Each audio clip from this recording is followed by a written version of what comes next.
Hello everybody, welcome in the world of यथार्थ आयुर्वेदा. ओम धन्वंतरी नमः. Myself Kanhaiya Deshpande, BMS final student. तर तुमच्यासमोर मी आज घेऊन आलो मित्रांनो, ते म्हणजे single drug herbal and mineral. आता याच्यामध्ये आपल्याला याच्या मागच्या व्हिडिओमध्ये आपण आमलकीच्या विविध कल्पना आणि गुडुचीच्या विविध कल्पना बघितल्या. आता याच्यामध्ये आपल्याला गंधकाच्या विविध कल्पना बघायच्या. त्यामध्ये प्रामुख्याने गंधक रसायन, गंधक द्रुती, गंधक तेल, गंधक चूर्ण अशा विविध कल्पना आपल्याला याच्यामध्ये बघायच्या मित्रांनो. तर आता याच्यामध्ये जर बघितलं मित्रांनो, तर पहिलं आहे ते म्हणजे गंधक चूर्ण. आता या गंधक चूर्णाला लक्षात ठेवण्यासाठी आपल्याला श्लोक सांगितलेले आहे, तर ते श्लोक बघूया मित्रांनो. तर त्यांचं असं म्हणणं आहे की काकमाची भृंगरसे सप्तकृतम सुभावितम गंधकसूतसंहितम आतपे शोषयेत पुनः बाकूची चूर्ण संयुक्तम मात्र यद्य सुयंत्रित क्षीर अन्नशी जयत कुष्ठ अष्टदश विधान रक्षणात. म्हणजे त्यांचं असं सांगण्याचं म्हणणं आहे की शुद्ध गंधक हे भृंगराज स्वरस आणि काकमाची स्वरसामध्ये मर्दन केलेलं असायला पाहिजे 7 दिवस. आणि त्याच्यासोबतच सूत म्हणजे पारद घ्यायचं आणि बाकूचे चूर्ण घ्यायचं. आणि यांच्यापासून जे चूर्ण प्राप्त होईल ते चूर्ण आपल्याला कुष्ठग्न व्याधीमध्ये शमन करण्यासाठी उपयोग होतो. अशा पद्धतीनं या श्लोकातून सांगण्याचा उद्देश आहे.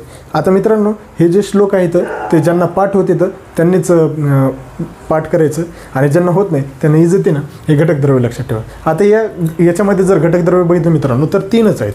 आता गंधक चूर्ण म्हणजे गंधक यायचं, आणि याच्यासोबतच पारद येणार, आणि पारदाच्या नंतर बाकूचे चूर्ण घेणार. आता हे यांच्यामध्ये जर बघितलं मित्रांनो, तर गंधक चूर्ण आणि पारद यांचे समान भाग घेण्याचं सांगितलेलं आहे. नंतर त्याच्यामध्ये बाकूचे चूर्ण हे डबल घ्यायचं सांगितलेलं आहे, म्हणजे 2 भाग घ्यायचं सांगितलेलं आहे. आता त्याच्यामध्ये फक्त एक आहे की शुद्ध गंधक हे भृंगराज स्वरसामध्ये आणि काकमाची स्वरसामध्ये 7 दिवस भावना दिलेलं असायला पाहिजे, किंवा 7 वेळा भावना दिलेलं असायला पाहिजे. तर आता याच्यामध्ये नेक्स्ट येते ते म्हणजे केमिकल कंपोजिशन. आता याच्यामध्ये केमिकल कंपोजिशन शुद्ध गंधक आणि पारदपासून काय निर्माण होणार, कज्जली निर्माण होणार. तर त्यांचं केमिकल कंपोजिशन जर बघितलं मित्रांनो, तर HGS black sulphate of mercury आणि बाकूचे चूर्णाचं सोरालिन किंवा बाकूच्युओल असं म्हणतो. आता याच्यानंतर नेक्स्ट स्टेप येते ते म्हणजे निर्माणविधी. आता याच्यामध्ये निर्माणविधी खूप छान प्रकारे सांगण्याचा प्रयत्न केलेला आहे. त्याच्यामध्ये काय घ्यायचं, सर्वप्रथम शुद्ध गंधक घ्यायचं. शुद्ध गंधकाला भृंगराज स्वरसामध्ये आणि काकमाची स्वरसामध्ये 7 दिवस त्यांची भावना द्यायची. त्याच्यानंतर नेक्स्ट येते मित्रांनो, नेक्स्ट स्टेप येते ती म्हणजे याला भावना दिल्याच्यानंतर शुद्ध पारद घ्यायचं आणि त्यांच्या खलवयंत्रामध्ये मर्दन करायचं, आणि त्यापासून काय निर्माण होणार, कज्जली. Very good. आता कज्जली निर्माण झाल्याच्या नंतर त्याला पुन्हा भृंगराज स्वरसाने 7 वेळा त्याला मर्दन करायचं, म्हणजे भावना द्यायची. आणि नंतर त्याच्यामध्ये आपल्याला कज्जली निर्माण झाल्याच्यानंतर त्याच्यामध्ये बाकूचे चूर्ण ॲड करायचं, आणि बाकूचे चूर्ण ॲड केल्याच्यानंतर त्यांचं चांगल्या प्रकारे ड्राय होऊ द्यायचं, आणि 500 ग्रामच्या आकाराच्या गोळ्या बनवायच्या, आणि ते कुष्ठग्न व्याधींचे शमन करण्यासाठी आपल्याला उपयोग करायचं. तर पुन्हा एकदा आपण निर्माणविधी बघूया. तर त्याच्यामध्ये सर्वप्रथम सांगितलेले शुद्ध गंधक चूर्ण घ्यायचं, आणि यांना काकमाची प्लस भृंगराज स्वरसामध्ये 7 दिवस भावना द्यायच्या. याच्यानंतर नेक्स्ट स्टेप सांगितलेली मित्रांनो, ते म्हणजे शुद्ध पारद टाकून त्याच्यामध्ये मर्दन करायचं, आणि त्याच्यापासून काय निर्माण होणार, कज्जली निर्माण होणार. कज्जली निर्माण झाल्याच्यानंतर नेक्स्ट स्टेप त्याने सांगितलेली की 7 वेळा घोटावे, नंतर बाकूचे चूर्ण त्याच्यामध्ये मिश्रण करायचं, आणि नंतर नेक्स्ट स्टेप सांगितलेले 500 ग्रामच्या गोळ्या बनवायच्या, आणि नंतर जे गंधक चूर्ण प्राप्त होईल त्याच्यापासून आपल्याला व्याधीचे शमन करण्यासाठी उपयोग करायचा. अशा पद्धतीने ही निर्माणविधी मी तुमच्यासमोर मांडण्याचा प्रयत्न केला. आता त्याच्यानंतर नेक्स्ट स्टेप येते मित्रांनो, ते म्हणजे फार्माकोडायनॅमिक्स आणि फार्माकोकायनेटिक्स. आता फार्माकोडायनॅमिक्स, आता आयुर्वेदिक पार्ट जर बघितलं मित्रांनो, तर त्याच्यामध्ये रसवीर्य विपाक लिहायचं. आता त्याच्यामध्ये जे घटक द्रव्य त्यांचे रसवीर्य विपाक. आता त्याच्यामध्ये जर पाहिलं तर शुद्ध गंधकाचं जर बघितलं तर मधुर रस येते, कटू हे विपाक येते, आणि उष्ण हे वीर्य येते. बाकूचे चूर्णाचं जर बघितलं तर कटू तिक्त हे रस येते, कटू विपाक येते, आणि उष्ण हे वीर्य येते. अशा पद्धतीने हे आयुर्वेदिक पार्ट. आता याचा मॉडर्न पार्टमध्ये जर बघितलं मित्रांनो, तर याच्यामध्ये अँटीफंगल, अँटीबॅक्टेरियल, अँटी इन्फ्लॅमेटरी अशा पद्धतीने उपयोग होतो. आता याच्यामध्ये गंधकाचा जर खास करून उपयोग जर बघितलं मित्रांनो, तर याचा कुष्ठग्न व्याधीमध्ये उपयोग होतो. आणि यासोबतच आपल्याला आता आपण हॉस्टेल लाईफमध्ये राहतो बघा मित्रांनो, तर आता हॉस्टेल लाईफमध्ये आपल्या मित्रांचे शर्ट घालण्याची, टॉवेल यूज करण्याची सवय असते. परंतु आता त्यांच्या सवयीमुळे काय होते मित्रांनो, एखादं इन्फेक्शियस एजंट जर आला फंगल, तर त्याच्यापासून आपल्याला गजकर्ण होते. गजकर्ण म्हणजे रिंगवर्म. तर आता ते रिंगवर्म झाली तर त्याचे शमन करण्यासाठी आपल्याला या गंधकाच्या विविध कल्पना सांगितलेल्या मित्रांनो, तर त्याचा उपयोग होतो. तर अशा पद्धतीने आता तुम्हीच विचार करा, म्हणजे ड्रेस शेअरिंग करायचे की नाही, हो की नाही.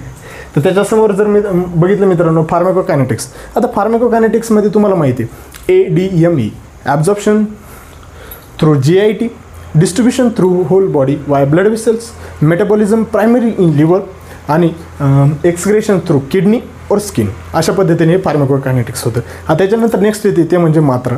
आता मात्रा जर बघितली मित्रांनो ते म्हणजे 500 mg येते, 500 मिलीग्राम एवढं लक्षात ठेवा, म्हणजे 500. आता याचा आमयिक प्रयोग जर बघितलं मित्रांनो थेरपेटिक युजेस, तर याचा खास करून कुष्ठग्न व्याधीमध्ये उपयोग होतो. तर एवढं लक्षात राहू द्या. त्याच्यानंतर ही MCQ येते, तर काळजीपूर्वक लक्षात राहू द्या. त्याच्यानंतर अनुपान म्हणून जर बघितलं तर याच्यामध्ये दूध अनुपान येते आणि याच्यामध्ये पथ्य अपत्य जर बघितलं मित्रांनो तर क्षीरचा प्रयोग करायचा असं त्यांनी सांगितलेले. नंतर सेवनकाल सांगितलेले ते म्हणजे भोजनपूर्व करायचं याला गंधक चूर्ण. आणि रिसर्च अपडेटमध्ये यांनी काय केलं, 20 पेशंट्स हे 1 महिना त्यांनी काय केलं, जे विचर्चिका व्याधी झालेले आहेत त्यालाच मॉडर्नमध्ये आपण ॲटोपिक डर्मॅटिटिस असे म्हणतो. आता हे जे ॲटोपिक डर्मॅटिटिस आहे त्यांचे शमन करण्यासाठी 28 दिवस 500 ग्रामच्या गोळ्या हे सकाळ आणि संध्याकाळ द्यायचे.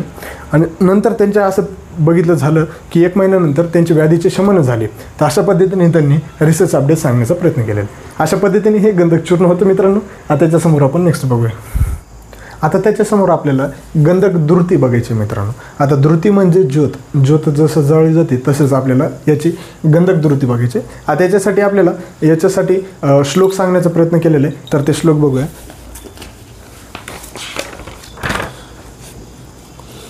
तर कलांश व्यवशम संयुक्तम गंधकश्लेष्ण चूर्णितम अरत्नी मात्रे वस्त्रे तद्विपक्रिय विवेष्ट तत सूत्रेण वेष्टमित्वास याम तेल निमज्जयत घृत्वा सदंशो वर्ति मध्यम प्रजालयचितं द्रुतो निपतयो गंध विनुदस्काय भाजने ताद्रुति प्रक्षिपते अंगुलायत्यसपन्न द्रुति सुतंश्च भक्षयेत करुणी दीपन त्रिव क्षयम पांडुश्च नाशयेत कासश्वासश्च श्लुनिधि ग्रहमिति दर्दुरम आम विनाशयस्तु लघुत प्रकृतीश्च.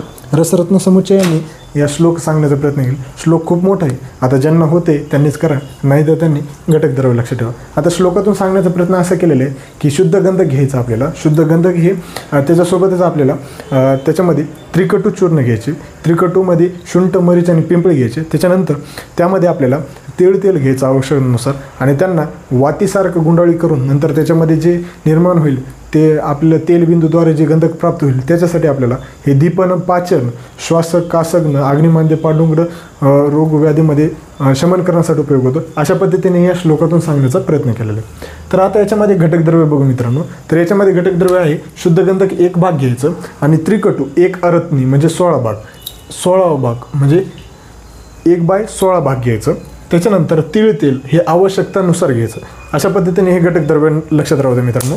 शुद्ध गंधक 1 भाग घ्यायचं, त्रिकटू 1/16 भाग घ्यायचं आणि तेल हे आवश्यकतेनुसार घ्यायचं. आता याच्यामध्ये केमिकल कंपोजिशन जर बघितलं मित्रांनो तर शुद्ध गंधक सल्फर आणि त्रिकटूमधले मरीच, पिंपळी याच्यामधले पिपरीन, पिप्रिडीन अशा विविध त्यांचे केमिकल कंपोजिशन येईल. आता याच्यानंतर नेक्स्ट येते ते म्हणजे निर्माणविधी. आता निर्माणविधीमध्ये काय करायचं मित्रांनो, शुद्ध गंधक घ्यायचं आणि त्रिकटू यांचं खलवयंत्रामध्ये चूर्ण करायचं. आता हे चूर्ण केल्याच्यानंतर यांचं छान प्रकारे कापड घ्यायचं, कापडावर ही चूर्ण टाकायची आणि नंतर त्यांची गुंडाळी करायची. गुंडाळी केल्याच्यानंतर वातीसारखी त्यांची गुंडाळी केल्याच्यानंतर त्याला काय करायचं, तेलामध्ये 3 तास त्याला तसंच ॲब्झॉर्प्शन होऊ द्यायचं आणि तसं त्याच्यानंतर त्याला काय करायचं, अग्नी प्रज्वलित करायची. अग्नी प्रज्वलित केल्याच्यानंतर हे तेल जे आहे तेलाच्या रूपामध्ये गंधक प्राप्त होतो आणि त्याला आपल्याला कंटेनरमध्ये भरून घ्यायचं. अशा पद्धतीने निर्माणविधी सांगितलेली ते पुन्हा एकदा बघूया मित्रांनो. तर त्याच्यामध्ये सर्वप्रथम सांगितलेले शुद्ध गंधक आणि त्रिकटू चूर्ण घ्यायचं. त्यांचं पहिलं काय करायचं, चूर्ण बनवायचं. चूर्ण केल्याच्यानंतर सेकंड स्टेप सांगितलेली कापडावर त्यांना घ्यायचं, वातीसारखं गुंडाळी धाग्याने त्यांना गोळा करायचं. त्याच्यानंतर वात हे 3 तास तेलामध्ये त्यांना ॲब्झॉर्ब होऊ द्यायचं. नंतर त्याला खालून अग्नी प्रज्वलित करायची आणि गंधक हे तेल रूपामध्ये आपल्याला प्राप्त होतो आणि तेच तो गोळा करून कंटेनरमध्ये भरायचं. अशा पद्धतीने हे व्याधीचे शमन करण्यासाठी उपयोग होतो. आता त्याच्यानंतर नेक्स्ट येते मित्रांनो ते म्हणजे फार्माकोडायनॅमिक्स आणि फार्माकोकायनेटिक्स. आता फार्माकोडायनॅमिक्स जर म्हणलं मित्रांनो तर आयुर्वेदिक पार्ट येते म्हणजे रसवीर्य विभाग. आता त्याच्यामध्ये गंधकाचा आयुर्वेदिक पार्ट तुम्हाला सांगितलेले आहे. मधुर रस असते, उष्ण वीर्य असते आणि कटू हे विभाग असते. तशाच पद्धतीने मरीचं जर बघितलं तर कटू उष्ण येते. शुंठीचं जर बघितलं तर कटू मधुर उष्ण रस वीर्य येते. त्याच्यानंतर वीर्य उष्ण येते.